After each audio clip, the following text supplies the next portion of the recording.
નમસ્કાર દર્શક મિત્રો, કૃષિ દર્શન કાર્યક્રમમાં આપ સૌનું હાર્દિક સ્વાગત. મિત્રો, ડાંગર એ આપણા દેશનો એક ખૂબ જ મહત્વપૂર્ણ ધાન્ય પાક છે. આ ધાન્ય પાકની જો વાત કરવામાં આવે તો દુનિયાની કુલ વસ્તીના લગભગ 60% લોકો ડાંગરનો વિવિધ સ્વરૂપે ખોરાકમાં ઉપયોગ કરતા હોય છે. જો ગુજરાતની વાત કરવામાં આવે અને દેશની વાત કરવામાં આવે તો ગુજરાતમાં લગભગ 5% વિસ્તારમાં ડાંગરનું વાવેતર થાય છે. અને તેવી જ રીતે તેના ઉપયોગની જો વાત કરવામાં આવે તો પૂર્વોત્તરથી લઈને છેક નીચે તમિલનાડુ સુધી તેનો ખૂબ જ બહોળા પ્રમાણમાં ઉપયોગ થાય છે. આ ઉપરાંત સરકારશ્રી પણ વિશેષ ભાર મૂકે છે કે ડાંગરની જાતો છે તેનો ખેડૂતો વધુને વધુ ઉપયોગ કરે, વધુને વધુ ઉત્પાદન મેળવે, સારું વાવેતર થાય અને તેના પર વિશેષ ભાર મૂકવામાં આવે છે. તો આ જ વિષય પર આજે આપણે ચર્ચા કરવી છે. આપણો વિષય છે ડાંગરના પાકની આધુનિક ખેતી પદ્ધતિ. અને આ વિષય પર આજે આપણે ચર્ચા કરીશું. ત્યારે ચર્ચામાં ભાગ લેવા માટે સ્ટુડિયોમાં આપણી સાથે આમંત્રિત મહેમાન છે રવિન્દ્રસિંહ એમ રાઠોડ સાહેબ, કે જેઓ મદદનીશ ખેતી નિયામક વિસ્તરણ, મદદનીશ ખેતી નિયામક શ્રીની કચેરી, વિભાગ ધોળકા, જિલ્લો અમદાવાદ. તે સાહેબ અત્યારે આપણી સાથે છે. તેમની સાથે આપણે સીધો જ સંવાદ કરીએ. રાઠોડ સાહેબ, આપનું ખૂબ ખૂબ સ્વાગત છે. નમસ્કાર. નમસ્કાર સાહેબ, જ્યારે ડાંગરની વાત કરવામાં આવે તો ગુજરાતમાં પણ સારી છે, એવા કેટલાક જિલ્લા પણ છે કે જે ખાસ કરીને ચોમાસામાં વિશેષ રૂપે ડાંગરની ખેતીને પ્રાધાન્ય આપે છે. તો સૌથી પહેલા આપણે દર્શક મિત્રોને એ માહિતી આપીએ કે ડાંગર પાકની અગત્યતા શા માટે જરૂરી?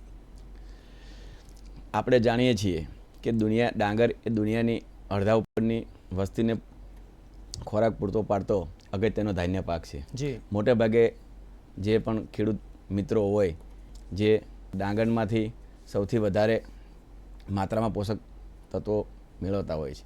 આથી ડાંગરના દાણાને જીવનનો દાણો પણ કહેવામાં આવે છે. આપણે વાત કરીએ તો ડાંગરના ખેતી વિશ્વના 100થી વધુ દેશોમાં થાય છે. મોટે ભાગે વિશ્વમાં ચોખાનું 90% જેટલું ઉત્પાદન આપણા માત્ર ને માત્ર વપરાશ એશિયા ખંડમાં થાય છે. આપણા દેશના ધાન્ય વર્ગના કુલ ઉત્પાદનમાં 45% જેટલો ફાળો ડાંગરના પાકનો છે. આપણા દેશમાં ડાંગરના વાવેતર હેઠળનો વિસ્તાર સૌથી વધુ છે. દેશમાં ડાંગરની વાત કરીએ તો અંદાજિત આપણે સૌથી વધારે વાવેતર વિસ્તારમાં અને ત્યારબાદ ઉત્પાદનની દ્રષ્ટિએ જોઈએ તો ચીન દેશ આપણે પહેલાં આવે છે. એ જ રીતે આપણે વાત કરીએ તો ગુજરાત રાજ્યમાં પણ 9 થી 9.5 લાખ હેક્ટર વિસ્તારમાં ડાંગરના પાકનું વાવેતર થાય છે. આમ રાજ્યની ડાંગરની સરેરાશ ઉત્પાદકતા જોઈએ તો 2.28 ટન પ્રતિ હેક્ટર માલુમ પડેલ છે. પરંતુ પ્રગતિશીલ ખેડૂતોએ વધુ વૈજ્ઞાનિક ખેતી પદ્ધતિ અપનાવીને તેમજ સારી હાઇબ્રિડ જાતો, વધુ ઉત્પાદન આપતી જાતોનો ઉપયોગ કરી અને સારી વૈજ્ઞાનિક ખેતીના અભિગમ સાથે 7 થી 8 ટન પ્રતિ હેક્ટર સુધી ઉત્પાદન મેળવેલ છે. આપણા રાજ્યની અંદર 60%થી વધુ વિસ્તારમાં ફેર રોપણીથી ડાંગર થાય છે, જ્યારે બાકીના વિસ્તારમાં ઓરાણ પદ્ધતિથી ડાંગરનું વાવેતર થાય છે. બિલકુલ. ફેર રોપણીની વાત કરી, ઓરાણ પદ્ધતિની વાત કરી અને વાવેતરની જ્યારે વાત કરી તો સાહેબ, એક દર્શક મિત્રોને આપણે માર્ગદર્શન પૂરું પાડવું છે કે ગુજરાતમાં તો કચ્છ જેવો વિસ્તાર પણ છે કે જે ખૂબ જ મોટો છે, પરંતુ રેતાળ જમીન વધારે પ્રમાણમાં છે. તો જે આપણું દક્ષિણ ગુજરાત છે ત્યાંની જમીન કંઈક અલગ છે, સૌરાષ્ટ્રની કાળી જમીન છે અલગ છે. તો ગુજરાતમાં વાત કરવામાં આવે તો એવા કયા જિલ્લા છે કે જ્યાં ડાંગર માટેની ખૂબ જ અનુકૂળ જમીન છે અને જ્યાં ઉત્પાદન થાય છે? આપનો પ્રશ્ન ખૂબ અગત્યનો છે.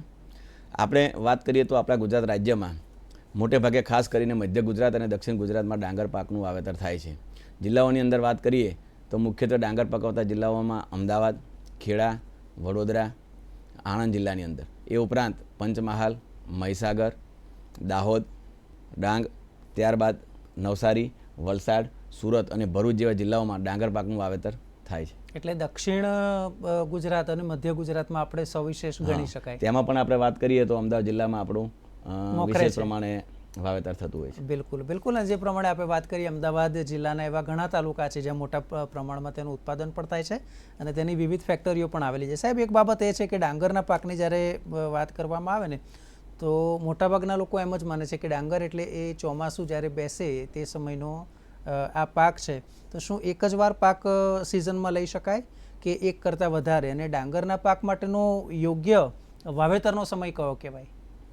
ડાંગરની વાત કરીએ તો આપણે ડાંગરનો પાક આપણે ચોમાસું સિઝનમાં પણ લઈ શકીએ છીએ અને ઉનાળુ સિઝનમાં પણ ડાંગરનો પાક આપણે ખેડૂતો વાવતા હોય છે. દિવસે દિવસે હવે હાલમાં જુઓ તો ઉનાળુ ડાંગરનું પણ વાવેતર વધતું રહ્યું છે.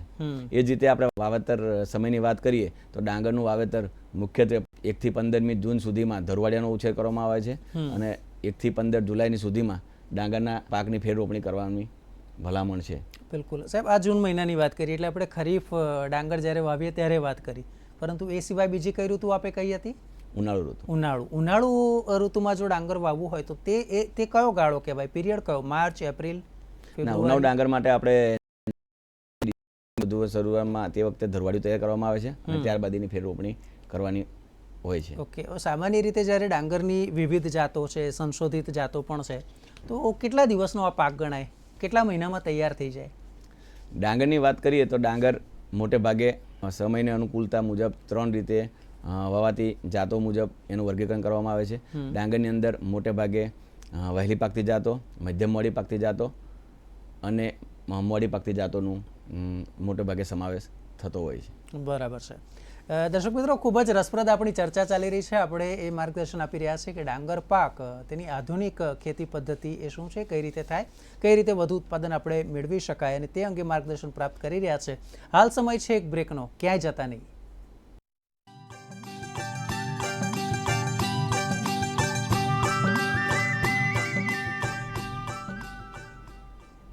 તો બ્રેક બાદ ફરી એકવાર આપનું સ્વાગત છે. દર્શક મિત્રો, ડાંગર પાકની આધુનિક પદ્ધતિ, આ વિષય પર આપણે કૃષિ દર્શનમાં અત્યારે ચર્ચા કરી રહ્યા છે. માર્ગદર્શન આપી રહ્યા છે રવિન્દ્રસિંહ એમ રાઠોડ સાહેબ. રાઠોડ સાહેબ, ચર્ચાનો દોર આગળ વધારીએ. હવે એક બાબત જ્યારે ડાંગરની આપણે કરીએ છીએ તો એ પણ છે કે જો સારું બિયારણ હોય તો સારી ગુણવત્તાયુક્ત ડાંગર આપણને પ્રાપ્ત થાય, તો બિયારણની જાત પસંદગીમાં ખાસ કરીને શું કાળજી લેવી જોઈએ? ડાંગરનો પાક એ જુદી જુદી હવામાન પરિસ્થિતિમાં ઉગાડાતો હોય, વિસ્તારને અનુરૂપ વાવેતર જુદી જુદી જાતોનું થતું હોય છે. આપણે વાત કરીએ તો મોટે ભાગે વહેલી પાકતી જાતો, જે મોટે ભાગે 105 થી 120 દિવસની અંદર પાકતી હોય છે. વહેલી પાકતી જાતોની અંદર વાત કરીએ તો એની અંદર મોટે ભાગે SK20, GR3, 4, GR6, GR7, ગુજરી, IR28, GNR3, GNR6, Mahisagar, GR21, GR27 જેવી જાતોનો સમાવેશ થાય છે. એ જ રીતે ડાંગરની થોડી મોડી વાવણી કરવાની થાય તો મધ્યમ મોડી પાકતી જાતોની અંદર મોટે ભાગે 121 થી 135 દિવસની અંદર જે પાકતી જાતોની અંદર વાત કરીએ તો મોટે ભાગે GR11, જયા, IR22, GR103, એ ઉપરાંત GNR7 અને હાલમાં જે GR22 સ્વાગત જેવી વેરાયટીનો ઉપયોગ થતો હોય છે. મોડી પાકતી જાતોની અંદર વાત કરીએ તો એનો સમયગાળો વધારે હોય છે, 136 થી 150 દિવસથી પણ વધારે સમય લેતો હોય છે, જેની અંદર મસૂરી, GR101, નર્મદા, GR102 અને GR104 જાતોનું વાવેતર થતું હોય છે. એ ઉપરાંત ખેડૂતો પોતાની પરિસ્થિતિને, સમયને અનુકૂળ, વિસ્તારને અનુરૂપ ક્ષાર પ્રતિકારક જાતોનો પણ વાવણી માટે ઉપયોગ કરતા હોય છે. જેની અંદર વાત કરીએ તો દાંડી, SLR 51-214, GNR2 અને GNR5 જેવી ક્ષાર સામે પ્રતિકારક શક્તિ ધરાવતી જાતોનો ખેડૂત મિત્રો વાવેતર કરતા હોય છે. ઉપરાંત સુગંધિત જાતોની અંદર વાત કરીએ તો નર્મદા, GR101, GR102 અને 104નું વાવેતર ખેડૂત મિત્રો કરતા હોય છે. બિલકુલ. એટલે સામાન્ય રીતે આ જે બિયારણ છે તે પસંદગી કરવાની હોય છે. સાહેબ, એક બાબત એ બી છે કે ડાંગરની જ્યારે વાત કરીએ છીએ તો બિયારણનો દર છે કેટલો રાખવો જોઈએ, અને શું આમાં પણ બીજ માવજત જરૂરી છે કે કેમ? ખૂબ જ અગત્યનો પ્રશ્ન છે. ડાંગરના પાક માટે બિયારણની પસંદગી કરવી એ ખૂબ અગત્યની છે. મોટે ભાગે ડાંગરના પાક માટે જે બિયારણની પસંદગી કરવાની હોય તો રોગમુક્ત વિસ્તારમાંથી જે ડાંગરની પસંદગી પ્રમાણે બીજ પસંદ કરવું જોઈએ. ઝીણા દાણાવાળી જાતો માટે આપણે મોટે ભાગે બિયારણનો દર હેક્ટરે 20 થી 25 કિલોગ્રામ, જ્યારે જાડા દાણાવાળી જાતો હોય જેને માટે 25 થી 30 કિલોગ્રામ પ્રતિ હેક્ટર મુજબનો બિયારણનો દર જાળવવો હિતાવે છે. એ જ રીતે ખેડૂત મિત્રો હાલ ઓરાન ડાંગર માટે પણ ડાંગરથી પણ વાવણી કરતા હોય છે, જે માટે હેક્ટરે 50 થી 60 કિલોગ્રામ મુજબ પ્રમાણિત બીજ વિતરણ વાવવું જોઈએ. બીજ માવજતની વાત કરીએ તો બીજ માવજત એક બિયારણ માટેની એક અગત્યની માવજત ગણી શકાય. એની અંદર વાત કરીએ તો બીજ માટે 2 ટાઈપની આપણે ટ્રીટમેન્ટો આપતા હોઈએ છીએ, જેની અંદર સૂકી બીજ માવજત અને ભીની બીજ માવજત. સૂકી બીજ માવજતની વાત કરીએ તો 1 કિલોગ્રામ બિયારણ દીઠ 2 થી 3 ગ્રામ કાર્બન ડેન્ઝિમ તથા 20 થી 25 ગ્રામ થાયરમ પછી 75 કિલોગ્રામ પટને બીજ આપી આપણે વાવેતર કરવું જોઈએ. એ ઉપરાંત ભીની બીજ માવજતની વાત કરીએ તો 24 લીટર પાણીમાં 6 ગ્રામ સ્ટેપ્ટોસાયક્લિન વત્તા કોપર ઓક્સીક્લોરાઇડ દવા મિક્સ કરી અને 25 કિલોગ્રામ બિયારણને 8 થી 10 કલાક પાણીમાં બોળીને અને છાંયડે સૂકવીને પછી એનો વાવેતર માટે ઉપયોગ કરીએ તો જે બીજજન્ય રોગો તેમજ પાછળથી આવતા રોગો સામે આપણે પ્રતિકારક કેળવી શકીએ છીએ અને પાક આપણો તંદુરસ્ત, મુક્ત અને સારું ઉત્પાદન આપણે મેળવી શકતા હોઈએ છીએ. બિલકુલ. રાઠોડ સાહેબ, એક બાબતમાં હંમેશા જોવામાં આવે છે કે ડાંગરની જ્યારે આપણે વાવણી રોપણી કરવાની હોય ત્યારે ધરુવાળિયું છે તેનું ખૂબ વિશેષ મહત્ત્વ છે, કારણ કે જો ધરુવાળિયું છે તેને યોગ્ય એ સમયે જો કાળજી લીધી હશે તો પછી આપણી ડાંગર સારી થશે. તો ધરુવાળિયામાં ખાસ કરીને શું કાળજી લેવી? ખૂબ જ અગત્યનો પ્રશ્ન છે. આપણે વાત કરીએ તો ધરુવાળિયું, ડાંગરનું ધરુવાળિયું તૈયાર સારું થાય તો સારું આપણે વાવેતર કરી શકીએ અને સારું આપણે ઉત્પાદન મેળવી શકીએ. મોટેભાગે ડાંગરનું ધરુવાળિયું તૈયાર કરવા માટેનો ઇમ્પોર્ટન્ટ સમય જે કહીએ તો જૂનનું પ્રથમ પખવાડિયું છે. 1 થી 15 જૂન સુધીમાં આપણે ધરુવાળિયું ડાંગરનું તૈયાર કરી દેવું જોઈએ. ધરુવાળિયા માટે જે જમીનની વાત કરીએ તો પિયતની સારી સગવડ ધરાવતી અને નિતારની સારી વ્યવસ્થા હોય તેવી સમતલ જમીનનો ઉપયોગ ધરુવાળિયા માટે આપણે કરવો જોઈએ. મોટેભાગે ધરુ ઉછેર કરવા માટે 1 હેક્ટર વિસ્તારના એટલે 100 ગુંઠા જમીનની અંદર જ્યારે ધરુવાળિયું કરવાનું તૈયાર થતું હોય તો 10 ગુંઠાની અંદર આપણે ધરુવાળિયાની જમીન પસંદ કરવી જોઈએ, જેથી પૂરતા પ્રમાણમાં આપણે છોડની સંખ્યા મેળવી શકીએ અને સારું તંદુરસ્ત ધરુ આપણે છોડની અંદર આપણે મેળવી શકીએ. આપણે વાત કરીએ તો ભારે કાળી જમીન હોય તો ગાદી ક્યારા મુજબ અને હલકી ગોરાળુ જમીન હોય તો એમાં સપાટ ક્યારા મુજબ 10 બાય 1 મીટરના ક્યારા બનાવીને આપણે ધરુવાળું તૈયાર કરી શકીએ છીએ. એ ઉપરાંત ધરુવાળિયું તૈયાર કરતાં પહેલાં ધરુવાળિયાની અંદર પોષણ વ્યવસ્થાપન જાળવવું પણ ખૂબ અગત્યનું છે. તો આપણે પોષણ વ્યવસ્થાપનની વાત કરીએ તો 10 બાય 1 મીટરના આપણે જે ક્યારા બનાવીએ છીએ તેમાં એક ક્યારા દીઠ 20 કિલોગ્રામ સારું કોહવાયેલું છાણિયું ખાતરનો ઉપયોગ જોઈએ. ઉપરાંત 1 કિલોગ્રામ દિવેલી ખોળ, ત્યારબાદ 250 ગ્રામ એમોનિયમ સલ્ફેટ અને 500 ગ્રામ સિંગલ સુપર ફોસ્ફેટ અને જરૂરિયાત મુજબનું ઝીંક સલ્ફેટનો પણ આપણે ઉપયોગ એની અંદર કરી શકીએ છીએ. વાત કરીએ તો ધરુવાળિયામાં જરૂરિયાત મુજબનું પિયતનું વ્યવસ્થાપન રાખવું જોઈએ અને રોગ જીવાતના પણ પ્રશ્નો જોવા મળે તો તે માટે પણ સમયાંતરે એની અંદર આપણે એટલી કાળજી આપણે રાખવી જોઈએ. સાહેબ, બહુ સરસ વાત કરી. એક બાબત એવી છે કે ડાંગરના પાકની જ્યારે વાત કરીએ ને તો ફેર રોપણીને લઈને પણ પ્રશ્ન ઘણીવાર ખેડૂત મૂંઝવણમાં મુકાતો હોય કે મારે ફેર રોપણી કરવી છે, કયા સમયગાળામાં કરું તો એ સારામાં સારું રહેશે ને ફેર રોપણીમાં કોઈ વિશેષ કાળજી લેવી પડે? ખૂબ જ અગત્યની બાબત છે. ડાંગરના પાક માટે આપણે ફેર રોપણી કરતાં પહેલાં જમીનની તૈયારી પણ એક સારી રીતે કરવી જોઈએ. સારી જમીન, મોટેભાગે ડાંગરના પાકની વાત કરીએ તો મધ્યમ કાળી જમીન અથવા સારી નિતારવાળી જમીનનો આપણે આમાં ડાંગરના પાકની અંદર આપણે વાવેતર કરતા હોઈએ છીએ. એ ઉપરાંત જે જગ્યાએ પાણીનો ભરાવો રહેતો હોય અને કાંપવાળી જમીન હોય તેની અંદર પણ આપણે ડાંગરનો પાક સારી રીતે લઈ શકતા હોઈએ છીએ. ફેર રોપણી માટે વાત કરીએ તો રોપણીના 15 દિવસ અગાઉ આપણે વાત કરીએ એ મુજબ 10 ટન હેક્ટર મુજબ છાણિયું ખાતર અથવા દિવેલીનો ખોળનો પણ આપણે એની અંદર ઉપયોગ કરવો જોઈએ. ત્યારબાદ જો અનુકૂળતા હોય અને પાણીની સગવડ હોય તો આપણે ફેર રોપણી કરતાં પહેલાં જમીનની અંદર લીલો પડવાશ કરવો જોઈએ. લીલો પડવાશ કરવાથી આપણે 70 કિલોગ્રામ પ્રતિ હેક્ટર સુધી નાઇટ્રોજન ખાતરની આપણે જમીનમાં ઉમેરો કરી શકીએ છીએ. મોટેભાગે લીલો પડવાશ માટે સણ અથવા ઇકડનો આપણે ઉપયોગ કરતા હોઈએ છીએ અને જ્યારે એને ફૂલ અવસ્થાની આજુ પહોંચે ત્યારે એની અંદર આપણે ખેતરને દબાઈ અને લીલો પડવાશથી આપણે સારું એવું કોમ્પોસ્ટ ખાતર આપણે પ્રાપ્ત કરી શકીએ છીએ. એટલે દર્શક મિત્રો, બહુ સરસ છે કે જ્યારે આપણે ડાંગરના પાકની વાત કરીએ છીએ તો એમાં બાબત જરૂરી છે કે તેમાં આપણે ક્ષણ અને ઈકળનો પણ વધુ માત્રામાં ઉપયોગ કરવો જોઈએ, જેનાથી આપણી જમીન છે તે વધારે ફળદ્રુપ બને, વધારે સારું ઉત્પાદન બને. આગળ પણ આ વિષય પર આપણી ચર્ચા જારી રહેશે. સમય છે એક બ્રેકનો.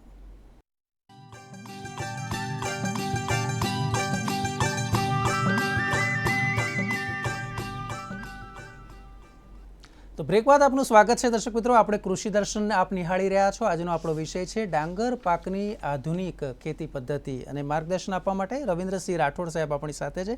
સાહેબ, આગળ જે પ્રમાણે આપણે વાત કરી ફેર રોપણીની અને ખાસ કરીને કયા પ્રકારનું ખાતર, હવે આપણે એક બાબત એ દર્શકોને સમજાવી છે કે ડાંગરના પાકમાં નીંદણ નિયંત્રણ છે તે કઈ રીતે આપણે કરી શકાય?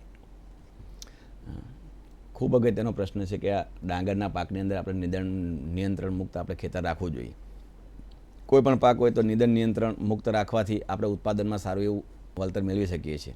મિત્રો, આપણે વાત કરીએ તો ખેડૂત મિત્રો, રોપણી પછી 2 થી 3 દિવસમાં ખેતરમાં થોડુંક પાણી રાખી અને હેક્ટરે 1.5 થી 2 કિલોગ્રામ બ્યુટાક્લોર જે 50 EC સક્રિય તત્વ મુજબ 2 થી 3 લીટર પ્રતિ હેક્ટર અથવા પેન્ડીમિથેલિન 30 EC જે દવા આવે છે હેક્ટરે 1 થી 1.5 કિલોગ્રામ સક્રિય તત્વ મુજબ 3.3 થી 5 લીટર પ્રતિ હેક્ટર મુજબ 500 લીટર પાણીમાં ઓગાળીને જો આપણે છાંટીએ ખેતરની અંદર તો આપણે નીંદણનું સારું એવું નિયંત્રણ કરી શકીએ છીએ. આ ઉપરાંત આપણે જો છાંટી ના શકતા હોઈએ ખેતરની અંદર તો આપણે રેતી સાથે મિક્સ કરી 100 કિલોગ્રામ રેતી સાથે દવાનો મિક્સ કરી અને આપણે ખેતરની અંદર પૂંકીને પણ આનું આપણે નિયંત્રણ કરી શકતા હોઈએ છીએ.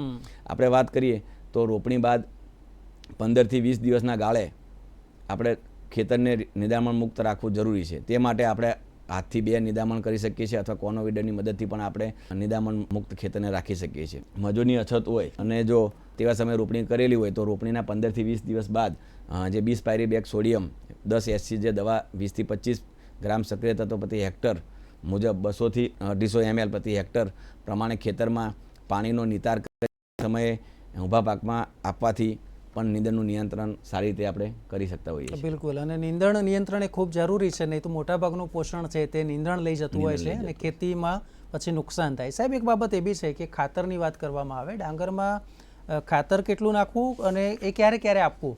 ડાંગરની અંદર ખાતરની વાત કરીએ તો ડાંગરના પાકની અંદર સેન્દ્રિય ખાતર શક્ય હોય તો હેક્ટર દીઠ 10 ટન છાણિયું ખાતર, કમ્પોસ્ટ ખાતર આપણે સારું કોવાયેલું છાણિયું ખાતરનો આપણે ઉપયોગ કરવો જોઈએ. જો છાણિયું ખાતર અવેલેબલ ના હોય કે તો દિવેલી ખોળ અથવા વર્મી કમ્પોસ્ટ ખાતરનો પણ આપણે આની અંદર ઉપયોગ કરી શકતા હોઈએ છીએ. એ ઉપરાંત આપણે અગાઉ વાત કરી તેમ સણ અથવા એકડનો લીલો પડવાશ કરવાથી પણ આપણે ડાંગરની અંદર સેન્દ્રિય ખાતરનો આપણે ભરપૂર માત્રામાં મેળવી શકતા હોઈએ છીએ અને પાછળથી જમીનની તંદુરસ્તી પણ જળવાય છે અને પાક ઉત્પાદનમાં પણ આપણને સીધો ફાયદો થતો હોય છે. રાસાયણિક ખાતરની વાત કરીએ તો ડાંગરના પાકને જરૂરી પોષક તત્વો જો જમીનમાં પૃથ્થકરણના આધારે આપવામાં આવે, આપણે મિત્રો જાણીએ છીએ કે સોઇલ હેલ્થ કાર્ડના આધારે આપણે જો જમીન ચકાસણી કરાવી અને જમીન ચકાસણીના આધારે જે પણ તત્વોની ઉણપ હોય બરાબર અને એ પ્રમાણે આપણે ખાતરનું નિયમન કરીએ તો આપણે ઓછા ખર્ચે વધુ ઉત્પાદન મેળવી શકીએ છીએ. સાથે સાથે આપણે જમીનની અંદર તંદુરસ્તી પણ જાળવી શકીએ છીએ. અને જમીનની અંદર જે અવેલેબલ તત્વો હોય એ મુજબ આપણે ખેતરમાં ખાતરનો ઉપયોગ કરીએ તો પાકનું ઉત્પાદન પણ વધારે મળે છે અને જમીનની તંદુરસ્તી પણ જળવાઈ રહે છે. સંશોધનના આધારે રોપણ ડાંગરની વિવિધ જાતોના પાકવાના સમયને અનુરૂપ મોટાભાગે રાસાયણિક ખાતરોની જે ભલામણ કરવામાં આવેલી છે એમાં વહેલી પાકતી જાતો માટે 80 કિલોગ્રામ નાઇટ્રોજન તત્વના રૂપમાં, 25 કિલોગ્રામ ફોસ્ફરસ અને મધ્યમ મોડી પાકતી જાતોમાં 100 કિલોગ્રામ નાઇટ્રોજન અને મોડી પાકતી જાતોમાં 120 કિલોગ્રામ નાઇટ્રોજન ખાતર આપવાની ભલામણ કરવામાં આવે છે. મોટેભાગે ખાતર આપવાનો સમય પણ બહુ ઇમ્પોર્ટન્ટ હોય છે. જી, આપણે વાત કરીએ તો ડાંગરના પાકની અંદર જે ફોસ્ફરસયુક્ત ખાતર આપવાના છે તે અને ઝિંક સલ્ફેટ આપણે પાયામાં આપી દેવું જોઈએ 100% અને 40% જેવો નાઇટ્રોજન તત્વ જે ખાતરના સ્વરૂપમાં આપણે આપીએ છીએ એ પણ પાયામાં આપણે આપી દેવું જોઈએ, જે જમીન તૈયાર કરતી વખતે આપણે ભેળવી દેવું જોઈએ. ત્યારબાદ ડાંગરની અંદર રોપણી બાદ જે પ્રથમ હપ્તો આપણે 30 થી 40 દિવસે ફૂટ અવસ્થાએ આપીએ છીએ તે પણ 40% નાઇટ્રોજન તત્વના રૂપમાં આપવો જોઈએ અને બીજો હપ્તો ગાભ અવસ્થાએ કે જો રોપણી બાદ 50 થી 70 દિવસે મોટેભાગે આપણે જોતા હોઈએ છીએ ખેડૂત મિત્રો પહેલો હપ્તો અને બીજો હપ્તો 10 દિવસના ગાળાની અંદર આપી દેતા હોય છે, પરંતુ વધારે ઉત્પાદન મેળવવા માટે અને જ્યારે ગાભ અવસ્થાએ જ્યારે જીવ પડતી વખતે પાકને નાઇટ્રોજનસ તત્વોની જરૂરિયાત હોય છે તો એ વખતે જો 20% ખાતરનો જથ્થો પાકને પાછળથી આપવામાં આવે તો ઉત્પાદનમાં આપણે સારું એવું વળતર મેળવી શકીએ છીએ. સાહેબ, એક બાબત એ બી છે કે ડાંગરના પાકની જો વાત કરીએ તો સામાન્ય રીતે બીજા પાકની સરખામણીએ તેને વધારે પિયતની એટલે કે પાણીની જરૂર વધારે હોય છે. મોટાભાગના લોકો ચોમાસામાં જ વાવતા હોય છે, તો પાણીની પિયતની વ્યવસ્થા કઈ રીતે કરવી? અને ધારો કે વરસાદી ખેતી કરે છે અને જો ક્યાંક વરસાદ ખેંચાયો તો એ કેસમાં બીજો વિકલ્પ શું હોઈ શકે? આપણે જોઈએ છીએ કે ડાંગર પાક મોટેભાગે જે જગ્યાએ પાણીની સગવડ હોય તે વિસ્તારમાં થતો પાક છે, પરંતુ ડાંગરની અંદર મોટેભાગે પાણી વધારે ભરી ન રાખતા આપણે ઓછા પાણીએ પણ વ્યવસ્થિત પાણીથી પણ આપણે એની ખેતી કરી શકીએ છીએ. નિયમન પાણીનું યોગ્ય રીતે કરી શકીએ તો ઓછા પાણીએ આપણે સારું અને વધારે ઉત્પાદન મેળવી શકતા હોઈએ છીએ. આપણે વાત કરીએ તો ડાંગરની અંદર મોટેભાગે જે એની કટોકટીની અવસ્થાઓ છે એ દરમિયાન પાકને પૂરતું પાણી મળી રહે તો ડાંગરનું ધારી ઉત્પાદન આપણે મેળવી શકીએ છીએ. ડાંગરના પાકની આપણે કટોકટીની અવસ્થામાં વાત કરીએ તો રોપણી બાદ ફૂટ અવસ્થાએ, ત્યારબાદ જીવ પડવાથી કંટી નીકળવાની અવસ્થાએ, દૂધિયા દાણા કંટી લોળિયા બેસવાની જે અવસ્થા હોય એ અવસ્થાએ અને દાણા ભરાવાની અવસ્થાએ આ સમય દરમિયાન જો ડાંગરની અંદર પાણીનું નિયમન કરી શકીએ તો આપણે સારું ઉત્પાદન મેળવી શકીએ છીએ. આપણે વાત કરીએ તો શરૂઆતના સ્ટેજમાં જે રોપણી બાદ અથવા ફૂટ અવસ્થાએ જે 45 દિવસ સુધી આપણે 2 થી 3 સેન્ટીમીટર સુધી પાણીનો આપણે જમીનમાં આપીએ તો આપણે સારું પાણીનો બચત કરી શકીએ છીએ અને પાછળની જે આપણે જીવ પડવાની અવસ્થાએ કંટી અવસ્થાની 5 થી 6 સેન્ટીમીટર પાણી આપણે જમીનમાં ભરી રાખવું જોઈએ. અને જ્યારે આપણે પાક પાકી જવાની તૈયારી હોય એના 2 અઠવાડિયા પહેલાં આપણે ખેતરમાંથી પાણીનો નિકાલ કરી દેવો જોઈએ. બીજું કે ખેતરની અંદર પાકના સમયગાળા દરમિયાન ઓછામાં ઓછા 1 થી 2 વાર ક્યારીમાં ખાલી આપણે પાણી કરી દેવું જોઈએ, જેથી આપણે જમીનની અંદર પ્રાણવાયુ પણ જઈ શકે અને છોડ મૂળ દ્વારા પાણી આપણે ઓક્સિજન પણ જમીનની અંદર મેળવી શકીએ. એટલે ખેતરની અંદર પાણી આપણે સતત ભરી રાખવું એ હિતાવહ નથી કે આપણે એમાં તિરાડો ના પડી જાય. એ મુજબ આપણે પાણીનું નિયમન કરીએ અને કોરું ભીનું કરીને આપણે ડાંગરની અંદર પાણીનો વપરાશ કરીએ તો આપણે ઓછા પાણીએ પણ સારું એવું ઉત્પાદન મેળવી શકીએ. બિલકુલ સાહેબ, બહુ સરસ વાત કરી, પણ અંતમાં એક આપણે દર્શક મિત્રોને એક સંદેશો આપવો છે કે ડાંગરની પાકની જે આધુનિક પદ્ધતિ છે એમાં વિશેષ શું કાળજી લેવી, આપનો સંદેશ.